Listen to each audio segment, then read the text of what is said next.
कबीरदास जी के साखी एवं पद के साखी में दिए गए कुल 11 दोहों में से 10 दोहों को हम लोगों ने पढ़ लिया है। इस वीडियो में हम लोग 11वें दोहे को पढ़ेंगे, आखिरी दोहे को इस वीडियो में समझेंगे। अगर पिछले दोहों को आप लोगों ने नहीं पढ़ा है, नहीं समझा है या कबीरदास जी के जीवन परिचय से अवगत नहीं हुए हैं तो पिछले वीडियोस का लिंक मैंने डिस्क्रिप्शन में दे दिया है। 11वां दोहा है, चाकै मुंह माथा नहीं, नाही रूप कुरूप, उहुप बास तय पात्रा, ऐसा तत्त अनूप। सबसे पहले इस दोहे के कठिन शब्दों के अर्थ को समझ लेते हैं। जाकै का अर्थ है जिसकी या जिनकी मुंह माथा नहीं, बहुत सरल अर्थ है इसका। मुंह भी नहीं है और माथा भी नहीं है, अर्थात न मुख है न सिर है। ना ही रूप कुरूप, रूप का अर्थ है सुंदर, रूपवान, और कुरूप का अर्थ हुआ बदसूरत। ना ही सुंदर है और ना ही कुरूप है। उहुप का अर्थ है फूल, बास का अर्थ है सुगंध।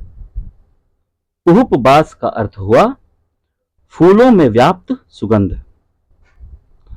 पात्रा, पात्रा का अर्थ है अत्यंत पतला अर्थात सूक्ष्म, यहां पर इसका अर्थ सूक्ष्म होगा।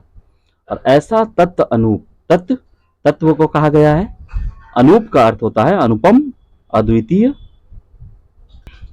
अब आइए इस दोहे के अर्थ को समझ लेते हैं।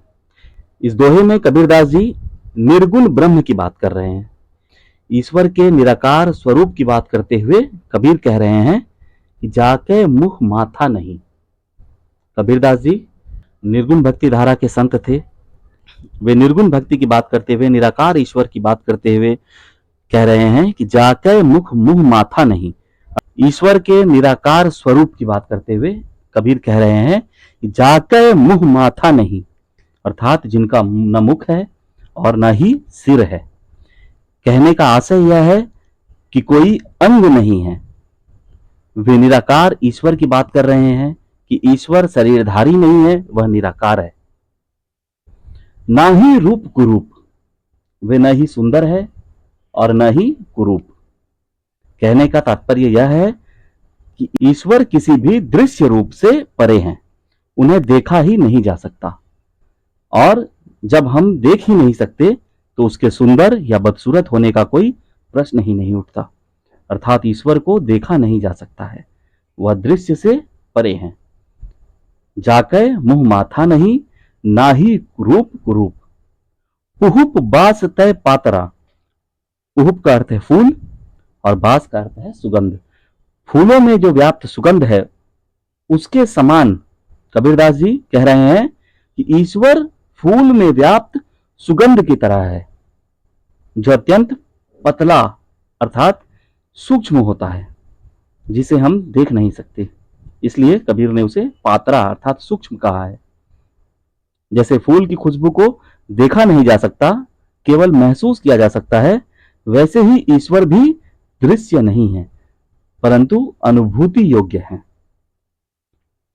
ऐसा तत्त अनूप, ईश्वर ऐसा अनुपम, ऐसा अद्वितीय, अनूठा, परम सत्य है, जो है तो पर हम उन्हें अपने ज्ञानेंद्रियों द्वारा जान नहीं सकते।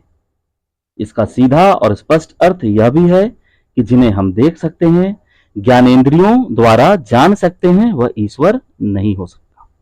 यहां साकार ईश्वर की अस्वीकृति कबीर के द्वारा सगुण भक्ति का स्पष्ट खंडन किया है कबीर ने। अब आइए इस दोहे के विशेष की बात करते हैं। यह दोहा निर्गुण ईश्वर के सिद्धांत को स्पष्ट करता है, निर्गुण भक्ति के सिद्धांत को स्पष्ट करता है। ईश्वर की तुलना कबीरदास जी ने फूलों में व्याप्त सुगंध से की है, जो सूक्ष्म और अनुभूति जन्य है। इस दोहे में रूपवाद का खंडन, साकार ईश्वर का खंडन, सगुण भक्ति का खंडन किया है कबीर ने।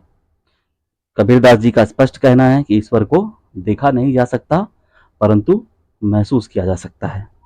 अलंकार की अगर बात करें तो अनुप्रास अलंकार का सुंदर प्रयोग हुआ है। रस की अगर बात करें तो इसमें शांत रस है, भक्ति रस है। अगर कोई बात इस दोहे में न समझ में आई हो तो आप कमेंट करके अवश्य पूछ सकते हैं। धन्यवाद।